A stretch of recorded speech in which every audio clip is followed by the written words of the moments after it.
नमस्कार, आप देख रहे हैं हमारी खास पेशकश और चैत्र नवरात्र का मौका है जहां पर चौथा दिन आज है और माता कुष्मांडा की आज के दिन पूजा होती है। आपको बता दें कि आज चैत्र नवरात्र का चौथा दिन है। नवरात्र के चौथे दिन मां के कुष्मांडा स्वरूप की उपासना की जाती है। मां कुष्मांडा 8 भुजाओं वाली दिव्य शक्ति धारण मां परमेश्वरी का रूप है। मान्यता है कि मां कुष्मांडा की पूजा करने से सभी अभीष्ट कार्य पूर्ण होते हैं और जिन कार्य में बाधा आती है वो भी बिना किसी रुकावट के संपन्न हो जाते हैं। मां कुष्मांडा की पूजा करने से भक्तों को सुख और सौभाग्य की प्राप्ति होती है। और आज किस तरीके से माता कुष्मांडा की पूजा अर्चना होनी चाहिए, किन बातों का ध्यान रखना चाहिए, इन्हीं तमाम विषयों को जानने के लिए हमारे साथ आचार्य संतोष खंडूरी जी मौजूद हैं। आचार्य जी, बहुत स्वागत है आपका इस खास कार्यक्रम में। जय माता की। जिस तरीके से लगातार हम नवरात्रों में किस तरीके से पूजा अर्चना करते हैं, क्या कुछ करना चाहिए, उसके बारे में आपसे जानते हैं। आज चौथा दिन है। पहले तो ये जानना चाहेंगे कि माता कुष्मांडा का क्या स्वरूप है और उसके पीछे की कथा क्या है। नमो दिव्ये महादिव्ये शिवाय शततम नमः। नमः प्रकृत्ये भद्राये नियताम प्रणता स्मृताम। माँ भगवती पराम्बा कुष्मांडा, समस्त ब्रह्मांड की जब संरचना हुई थी तो माँ भगवती उस संरचना में प्रमुख देवी के रूप में उनका पूजन किया गया। संपूर्ण ब्रह्मांड की संरचना के साथ आकाश मंडल में जो सूर्य कहा गया है, जो सूर्य पूरी धरती को प्रकाशित करता है, दिव्यमान करता है, उस सूर्य के प्रकाश की किरणों के साथ मां भगवती का स्वरूप है। मां भगवती का जो आकर्षण है, तेज है, जो उसकी शक्ति है, वो भगवान सूर्य के साथ जुड़ी हुई है। तो जब पृथ्वी का सृजन हुआ था, पृथ्वी का निर्माण हुआ था, तो भगवती कुष्मांडा ने इस धरती को ऊर्जावान, ओजस्वी और तेजस्वी का रूप दिया। मैंने उसको कीर्तिमान रूप दिया, उसको प्रकाशित किया, उसको एक तेज पुंज दिया। तो ये जो तेज पुंज का काम है ये मां भगवती का। इसीलिए मां भगवती जो कुष्मांडा है वो आदि व्याधि, रोग, छल कपट, पीड़ा, दुख, परेशानी, क्लेश, इन सब का निवारण करना हो तो भगवती कुष्मांडा की पूजा करो। स्पष्ट कहा गया है। आपने देखा होगा कि रोग व्याधि आती कब है? जहां शीलन हो, जहां नमी हो, जहां दरिद्रता हो, जहां विडंबना हो, जहां सूर्य की किरणें, जहां प्रकाश आए, जहां ज्ञान आए, जहां ऊर्जा आए, वहां से सारे रोग भी नष्ट हो जाते हैं। तो रोग नष्ट होने का कारण भी मां भगवती कुष्मांडा है। यदि कुष्मांडा भगवती का यदि आवाहन करें, उसका पूजन करें, उसका ध्यान करें और विशेष प्रकार का भोग लगाए, पोहे के साथ भगवती का भोग लगाया जाता है, 56 भोग के साथ भगवती का भोग लगाया जाता है। जो इस प्रकार से भगवती का भोग लगाता है, और भगवती अष्टभुजा वाली है, 8 भुजाएं हैं भगवती। 8 भुजा का मतलब 8 दिशाओं से रक्षा करने वाली। हर दिशा से भगवती रक्षा करती है। जो कुष्मांडा की पूजा करता है वो हर प्रकार से रोगों से मुक्ति, हर प्रकार के कष्ट से मुक्ति, हर प्रकार के बाधाओं से मुक्ति, हर प्रकार के छल कपट दंभ दोष और हर प्रकार के प्रेत बाधा से भी मां भगवती कुष्मांडा की पूजा करने पर मुक्ति मिलती ही मिलती है। ये तय है। बिल्कुल।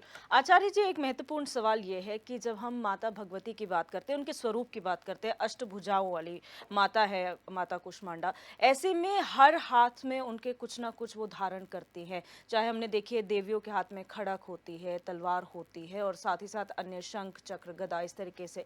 तो हर एक चीज का क्या महत्व होता है, क्या सिंबल होता है? हाँ, बहुत अच्छी बात आपने कही। तो पहला है शंख चक्र गदा पद्म, और उसमें अक्षमाला है, अमृतमाला है और पुष्पमाला है, इसमें पुष्प है। इस प्रकार के हर हाथ में कुछ न कुछ संकेत है।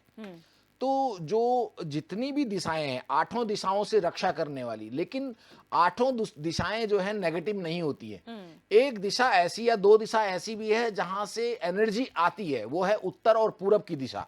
तो उत्तर और पूरब की दिशा में जो हाथ है उसमें अमृत है मां के हाथ में, उसमें मां के हाथ में पुष्प है, उसमें मां के हाथ में फूल माला है, शंख है, वहां मां विजय घोष कर रही है।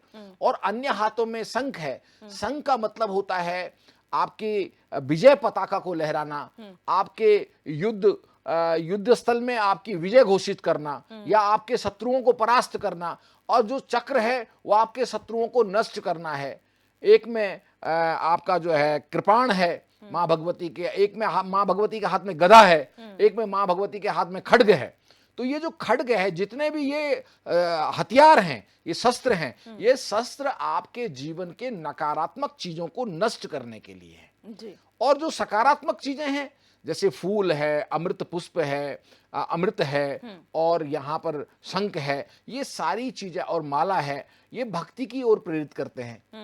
ये अमृत माने अमर होने के लिए प्रेरित करते हैं। माँ भगवती की आराधना अमर बनाती है, अमृत का पान कराती है, व्यक्ति स्वस्थ होता है। देवी की आराधना करने से आरोग्यता बढ़ती है, ये तय है। कई प्रकार के रोग नष्ट होते हैं, ये तय है। अब देखिए, जो चैत्र नवरात्र हैं और जो आश्विन नवरात्र हैं, जो मुख्यतया पूजे जाते हैं, जिसके लोग व्रत लेते हैं, वो कब आते हैं, पहले तो ये समझने की बात है। तो ये जो इस समय मौसम परिवर्तन होता है, तो मौसम मतलब जाड़ों से हम गर्मी की तरफ आ रहे हैं, तो हमारा जो शरीर है वो एकदम परिवर्तित नहीं होता है, वो वातानुकूलित नहीं होता। तो कई लोग इस समय बहुत बीमार पड़ते हैं, अस्वस्थ हो जाते हैं। लेकिन जो लोग इस समय नवरात्रि का व्रत लेते हैं और भगवती के इस रूप की आराधना करते हैं, मां भगवती कुष्मांडा की आराधना करते हैं, उन लोगों को किसी भी प्रकार का रोग नहीं होता है। ये तय है, लिख के, ये तो शास्त्रों में लिखा हुआ है, दुर्गा कल्पद्रुम में लिखा हुआ है, भगवती दुर्गा सप्तशती में लिखा हुआ है, रोगे न शेषा न पहंसि तुष्टा रुष्टा तु कामान सकलान अभृष्टा त्वमाश्रितानाम न विपन्नराणाम त्वमाश्रियाः श्रियताम प्रयंती। तो आपको भी कोई भी चीज तभी आप प्राप्त कर सकते हैं जब रोगों से मुक्त होंगे, जब स्वस्थ होंगे, जब कहीं ना कहीं आपकी सारी परेशानियां दूर होंगी, तभी तो आप सही रास्ते पे जाएंगे। और अगर आप टेंशन में हैं, चिंता में हैं, व्यथित हैं, परेशान हैं, दुखी हैं, तो आपको सुख नहीं मिल सकता है, ये तय है। बिल्कुल। और जब हम देवी के स्वरूप की बात करते हैं तो देवी को प्रसन्न किस तरीके से किया जाना चाहिए, इसकी बात बहुत महत्वपूर्ण हो जाती है। ऐसा कौन सा मंत्र है, किस तरीके से उनकी पूजा करनी चाहिए जिससे शुभ फल प्राप्त होगा? बहुत अच्छी बात कहा आपने कि वाकई में पहला प्रश्न ये होता है कि देवी को प्रसन्न कैसे करें। अब ये एक बड़ा समझने की बात है कि ये आपने आम जन को समझाना है, एक बच्चे को भी और एक बूढ़े को भी और एक मध्य वर्ग के व्यक्ति को भी। तो इसमें सबसे पहले आपकी दिशा अगर ठीक है, आप किस दिशा में बैठ करके पूजा कर रहे हैं, तो दिशा, मां देवी की आराधना, स्त्री देवताओं की पूजा करनी हो तो उत्तर दिशा में आप बैठे, आप कंपास लगाएं, उत्तर की तरफ मुंह करें, एक चौकी लगाएं, चौकी में आसन बिछाएं, भगवती का मूर्ति रखें या फोटो रखें, चावल बिछाएं, चावल को अक्षत कहा गया है, लाल फूल भगवती को बहुत, हमेशा भगवती को लाल, पीला, गुड़हल का फूल मां भगवती को बहुत प्रिय है। ऐसा करने से, और भगवती का सुंदर आसन, भगवती को श्रृंगार, भगवती देवी मां भगवती को श्रृंगार बहुत प्रिय है, तो श्रृंगार जगदम्बा को चढ़ाने से, भगवती को श्रृंगार चढ़ाने से भगवती प्रसन्न होती है, लक्ष्मी देती है, धन देती है, वैभव देती है, संपन्नता देती है। भगवती अगर हम कुछ चीज चढ़ाते हैं तो आपका मन प्रसन्न होता है, आपका हृदय आनंदित होता है। तो ऐसा करने वाला व्यक्ति विशेष मंत्र, एक ही मंत्र अगर आप बहुत अच्छे से पूछते हैं, नमो दिव्ये महादिव्ये शिवाये शततम नमः, नमः प्रकृते भद्राये नियताम प्रणता स्मृताम, ये है मंत्र। और बढ़िया अगर बीज मंत्र को जपना है तो ओम ऐम रीम क्लीम चामुंडाये विच्चे नमः, इस मंत्र का आप जाप करें। और मंत्र जपते समय भगवती का जो कुष्मांडा का रूप, कहीं ना कहीं आप उसको अपने मोबाइल में उसका फोटो ले लें, उसको देखें, फिर आंख बंद करके ये जो आज्ञा चक्र है, इस आज्ञा चक्र, आप तिलक इसलिए लगाते हैं, वो तिलक भगवान को बैठने का आसन है। परमात्मा, आप तिलक खाली तिलक माथे को सजाने के लिए थोड़ी होता है। तिलक हम जैसे यहां बैठे तो यहां पे चेयर लगी, हम तब चेयर में बैठे, ऐसे हमने भगवती को अपने जीवन में आवाहित किया, हे मां आओ हमारे जीवन में, तो भगवती कहां बैठेगी? तो हमने ये जो आसन लगाया, भगवती जो तिलक लगाया, ये भगवती का आसन है, भगवती आकर के इस आसन में बैठ जाएगी। अब जब बैठ गई तो तुमने आंखें बंद करनी, आंखें बंद करके उस जगह पर भगवती को देखना है, उस रूप में देखना है। जैसे जैसे भगवती दिखने लग जाएगी, मंत्र चलते जाएंगे, आप भगवती में लीन हो जाएंगे और आप अष्ट सिद्धियां आपके पास आ जाएगी। ये महामंत्र है। अच्छा आचार्य जी, यहाँ पर मंत्रों की जब हम बात करते हैं तो हर मंत्र का अपना महत्व होता है, और उसके पीछे की भी आप अगर विस्तार से बताएं कि उस मंत्र का मतलब क्या होता है, क्योंकि बहुत जानना बहुत जरूरी हो जाता है। जिस भी मंत्र का आप उच्चारण कर रहे हैं, आखिर उसके पीछे का मतलब क्या है, मंतव्य क्या है, वो एक बार आप समझा दीजिए। हाँ, बहुत अच्छी बात है। मंत्र, देखिए, मन की गति आपने सुना भी होगा कि मन चंचल है। आपने देखा भी होगा और यक्ष ने एक बार युधिष्ठिर से भी प्रश्न किया था कि इस धरती पर, इस ब्रह्मांड में सबसे तेज गति वाला कौन है? तो सबसे तेज गति वाला कौन है? वो है मन। मन। मन अभी आपका यहां पर है, अभी आपका किसी भी दुनिया में जा सकता है जहां आप गए हैं, जहां आपका संसार है, जहां आपका प्यार है, जहां आपकी दुनिया है, वहां आपका आप शरीर यहां है, लेकिन मन एकदम से गति कर लेगा, मन एकदम से वहां पहुंच जाएगा। उस मन पर नियंत्रण करना हो तो आपको मंत्र जपना पड़ेगा। और मंत्र जपने के बाद लाभ कब मिलेगा? जब उस मंत्र के इष्ट को आप ध्यान करोगे, देखोगे, काल्पनिक दृष्टि से देखोगे वो कैसे दिखते हैं, कैसा स्वरूप है, किस प्रकार की आकृति है, और अभी कैसे बैठे हुए हैं, भगवती किस प्रकार का। आपको अपने मन को वहीं बहलाना पड़ेगा, वहीं अपने मन को लगाना पड़ेगा, अपने मन की जो क्रियाएं हैं वहीं लगानी पड़ेगी। अब आप भगवती का, अब आप उसके पीछे जो मंत्र है, आपने कहा रोगे न शेषा न पहंसी तुष्टा। अब आप जो ये मंत्र कह रहे हैं, आप कह रहे हैं, हे मां भगवती, हे जगदम्बा, मेरे जीवन में, मेरे शरीर में बहुत रोग आ गए हैं, बहुत कष्ट आ गए हैं। उन कष्ट, उन रोगों के कारण, उन बीमारियों के कारण मैं कुछ कार्य नहीं कर पा रहा हूं, मैं असहाय हो गया हूं, मैं परेशान हो गया हूं, मैं कष्ट में हूं। तो मां भगवती को जब आप मनी मन अपने रोगों के बारे में, मन में कौन है? भगवती जगदम्बा। अब मनी मन आप भगवती को ध्यान कर रहे हैं और बात कर रहे हैं आप रोगों की। मैं आपको दावे के साथ कह रहा हूं, धीरे धीरे आप शक्तिशाली महसूस करेंगे। इवन ये तो मैंने मंत्र की बात करी, आप बहरहाल जहां पर जल की मात्रा अधिक हो, जैसे नदी के किनारे, समुद्र के किनारे, और पानी की जगह जैसे बाथरूम के अंदर, जब भी कभी ऐसी जगहों पर आप बैठे हो और मन से उस समय जिसको याद करें और एक आचमन जल छोड़ दें, मैं कह रहा हूं उस व्यक्ति पर वहां असर पड़ जाएगा, चाहे वो हजारों किलोमीटर दूर क्यों नहीं है। यह मंत्र का बहुत जबरदस्त प्रभाव है। मंत्र मतलब जो आपके मन के साथ जुड़ा हो, आपके भावों के साथ, आपके विचार के साथ, आपकी कल्पना के साथ, आपकी सोच के साथ जुड़ा हो, वो त्वरित परिणाम देता है। ये हमारे यहां मंत्र विज्ञान में बताया गया है। अच्छा, जब हम माता कूष्मांडा की बात करते हैं, क्योंकि इन 9 स्वरूपों के देवी के अलग अलग रंगों का अपना महत्व है और अलग अलग देवियों को अलग अलग रंग प्रभावित करते हैं या पसंद है, ऐसे में आज का क्या शुभ रंग है, कौन सा देवी रंग जो है देवी को पसंद है और क्या भोग लगना चाहिए? बहुत अच्छी बात कही। मां भगवती का आज अगर कुष्मांडा देवी की बात करें तो मैंने कहा आपको, भगवती जगदम्बा कुष्मांडा जो है वो भगवान सूर्य के साथ है, भगवान सूर्य की किरणों के, सूर्य में समाहित है वो। तो सूर्य का रंग क्या हुआ? लाल। सूर्य का रंग क्या हुआ? पिंक। तो लाल और पिंक कलर का कुछ भी आप चढ़ाओगे आज के दिन, मां भगवती को ये वर्ण बहुत ही प्रिय है, अत्यंत प्रिय है। यहां ऐसा रंग देखने से आज के दिन व्यक्ति भावुक हो जाएगा और भाव में उसकी शक्ति आ जाएगी। एक दूसरा, भोग क्या है? तो पोहा भगवती को आज के दिन बहुत अच्छा लगता है। भोग पोहा के रूप में मां भगवती को चढ़ाए, खूब सारी सब्जियां बना के भगवती को चढ़ाए। इस प्रकार का भोग लगाने से मां भगवती बहुत प्रसन्न होती है, आनंदित होती है, और तुरंत जो है आशीर्वाद देने की शक्ति मां भगवती के अंदर आज के दिन इस रूप में होती है। बिल्कुल, पिछले जितने भी दिन, अभी 3 दिन हुए हैं और आज चौथा दिन है, अभी हमने बात की कि किस तरीके से क्या चीज़ करनी चाहिए और क्या चीज़ नहीं करनी चाहिए। आज के दिन खास तौर पर बात करें, जब आप माता कुष्मांडा की पूजा कर रहे हैं, किन चीज़ों का ध्यान रखना चाहिए, क्या चीज़ें नहीं करनी चाहिए? बिल्कुल, बहुत अच्छी बात कही आपने कि क्या नहीं करना चाहिए। देखिए, अगर विशेषकर बात करें तो आज के दिन किसी को बहुत ऐसा, किसी को संकल्प या व्रत या प्रॉमिस करके उसको भूलना नहीं चाहिए। आज के दिन अपने प्रॉमिस को निभाना चाहिए। आज के दिन कोशिश करें माँ भगवती के मंदिर में जाकर के लाल फूल जरूर चढ़ाने चाहिए, 5 लाल फूल चढ़ाएं।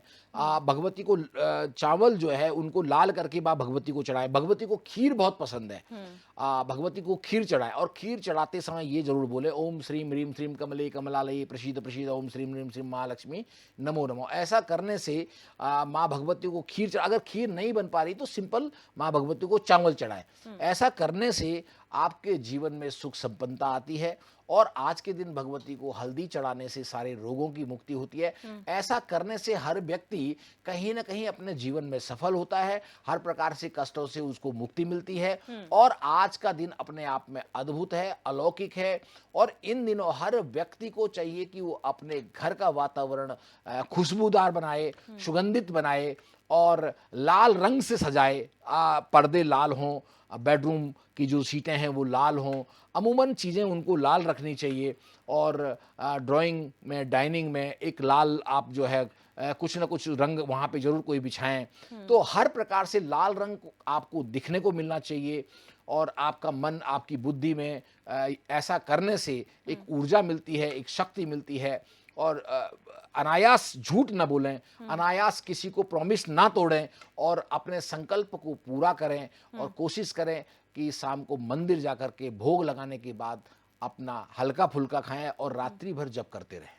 बिल्कुल, दान पुण्य की भी हम बात कर लेते हैं आचार्य जी, क्योंकि दान पुण्य जब हम भोग लगाने की बात कर रहे हैं, माता को प्रसन्न करने की बात कर रहे हैं, तो ऐसी कौन सी चीजें हैं जो दान करनी चाहिए आज के दिन?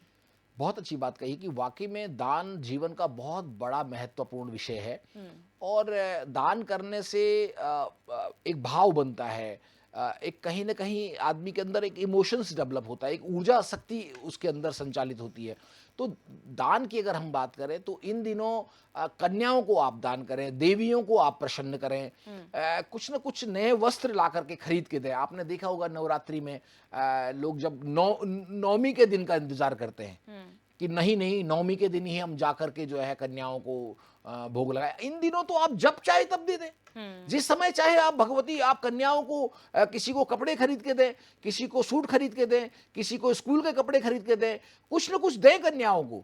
और ऐसा करने से आपके जीवन में बहुत अद्भुत सफलता प्राप्त हो। उसको चाहे मीठा खरीद के लाए, चाहे कुछ ना कुछ उसको अच्छी चीज दे। आज इस भी ये ध्यान देना, ये पूरा समय, ये 9-10 दिन देवियों के हैं, कन्याओं के हैं। और कोशिश करनी चाहिए कि अपनी ओर से बच्चों को जलेबी खिला दो, अपनी ओर से जो उनका मन करता हो वो उनसे पूछ करके उनको मन प्रसन्न करते हुए उनको देने से आपके घर में धन बढ़ने वाला। ये दान है, ये समर्पण है, ये प्रेम की भावनाएं बढ़ाएगा। और ऐसा करने वाला व्यक्ति अपने घर में क्लेश को भी खत्म करवाएगा। उसके घर में बहुत मिठास आ जाएगी, उसके पति पत्नी का क्लेश खत्म हो जाएगा। ऐसा जो दान करेगा, आज के इन दिनों आप कुछ भी मीठा दान करो जो आपके सामर्थ्य में बनता है। वो टॉफियां बांटो, नहीं कुछ नहीं है तो टॉफियां बांटो, कन्याओं को टॉफियां बांटो, कुछ ना कुछ दो। तो ऐसा करने से आपके जीवन में रस बढ़ेगा, प्रेम बढ़ेगा, लक्ष्मी बढ़ेगी, शांति बढ़ेगी, ऊर्जा बढ़ेगी और आपके जीवन में सफलता भी आएगी। बिल्कुल। और जहाँ पर आपने जिस तरह से कहा कि कन्याओं को कुछ मीठा खिलाएं और चाहे जलेबी खिलाएं या टॉफ़ीज़ बांटें, लेकिन इसके साथ ही कई बार ऐसा होता है कि क्या भोग नहीं देना चाहिए, क्या खाने की वस्तु ऐसी है जो नहीं देनी चाहिए। जैसे बृहस्पतिवार को केले की पूजा होती है तो आप उस समय वो दान नहीं करते, उसकी पूजा होती है, तो ऐसा क्या आज का कुछ महत्व है? देखिए, इस बीच रस बढ़ाने वाली चीजें, लवण, कटु, कसाय, आम्ल, खट्टी चीजें न दें, नमकीन चीजें न दें। आजकल ये बाजार में बनने वाले टिक्की, समोसा, इस प्रकार की चीजों को बांटने का समय नहीं है। इस समय मुंह में रस बढ़े, रस घटे नहीं। मुंह में रस घटाने का काम नमक करता है, रस बढ़ाने का काम मीठा करता है। तो मीठा दें, मीठी चीजों को देने से। और नमकीन चीजें ना दें, खट्टा ना दें, कड़वा ना दें, तीखा ना दें, नमकीन ना दें, अच्छी चीजें दें, अच्छे वस्त्र दें, काला कपड़ा भी ना बांटें। ध्यान दें, काला भी ना दें, ब्राउन भी ना दें। कोशिश करें कि आप लाल वस्त्र दें, सुंदर, अच्छा, जो उसको मन को भाने वाला हो, खुद को भी अच्छा लगे और दूसरे को भी अच्छा लगे। इस प्रकार की चीजों को देने से और इस प्रकार की चीजों को ना देने से आपके जीवन में, हम कई बार कहते हैं हम मंदिर में गए, साहब हमने ये दान कर दिया और रास्ते में आए एक्सीडेंट हो गया है, या घर में चोरी हो गई, या घर में पूजा में दिया जला रखा था, पूजा घर में आग लग गई। ऐसा मैंने हजारों घरों में ये आए दूसरे दिन मेरे पास ये स्टोरी आती है। इसी नवरात्रि में 5 स्टोरियां ऐसी आ गई है। तो मैंने उनको बोला कि आपने जो किया उसमें क्या किया, क्या नहीं किया, क्या करना चाहिए, क्या नहीं करना चाहिए, इस प्रकार की सावधानी को ध्यान में रखते हुए, चिंतन करते हुए तभी आगे काम करना चाहिए। बिना गुरु का ज्ञान नहीं होता है। और जब तक आपके जीवन का वातावरण, आपकी कुलदेवी क्या है, आपके घर का वातावरण क्या है, आपके जीवन की दशा क्या है, आपकी व्यथा क्या है, सब कुछ जानने के बाद गुरु सही सलाह देता है। अनायास मनमुखी मत होइए, नहीं तो किसी भी प्रकार का बड़ा नुकसान होना तय है। तो आखिर में आप क्या संदेश आज श्रद्धालुओं को, जनता को देना चाहते हैं? किस तरीके से पूजा पाठ करें और किन बातों का ध्यान रखें? देखिए, आखिर में मैं एक ही बात कहूँगा कि देखिए, नवरात्रि में यम, नियम, प्राणायाम, प्रत्याहार, ध्यान, धारणा, समाधि और मनसा वाचा कर्मणा, जो मन में आए, जो मुँह में आए और जो आपके कर्म में है, वो एक जैसे होने चाहिए। ऐसा नहीं मन में कुछ चल रहा है, जुबान कुछ और चल रही है और काम कुछ और कर रहे हैं। तो हमेशा अगर आप देवी की आराधना आराधना कर रहे हैं तो मन वचन कर्म के साथ करें। किसी के साथ व्यवहार भी कर रहे हैं, चाहे वो आपकी पत्नी है, चाहे आपके दोस्त हैं, चाहे आपकी बेटी है, चाहे आपके पड़ोसी है, चाहे आपकी माँ है, बहन है, कोई भी है, तो हर किसी के साथ मन वचन कर्म के साथ उनके साथ साथ निभाइए। बड़े प्रेम से अपने घर का वातावरण शुद्ध और शांत रखिए और मीठा बांटिए। अपने घर भी मीठा ले जाइए, तो घर में भी माहौल चेंज होगा और आपकी दुनिया, आपकी नौकरी, आपके कारोबार में भी आपके माहौल चेंज होगा और सब आपके अनुकूल होगा। मैं पूरे विश्वास के साथ कह सकता हूं, आपके ऊपर इन नवरात्रों में कृपा जरूर आएगी, लक्ष्मी आएगी, सुख शांति आएगी। जय माता की। बिल्कुल, बहुत शुक्रिया आचार्य जी हमारे साथ जुड़ने के लिए, और तमाम जानकारियाँ जो हैं किस तरह से करना चाहिए उपाय और किस तरह से पूजा पाठ करना चाहिए आज के दिन, ये हमने आचार्य जी से जाना। आगे भी 5वें छठे दिन किस तरीके से पूजा अर्चना होनी है, 9 दिनों तक इसी तरह आपको बताते रहेंगे। बहरहाल इस खास पेशकश में बस इतना ही। आप देखते रहिए HNN 24/7, जुनून सच दिखाने का।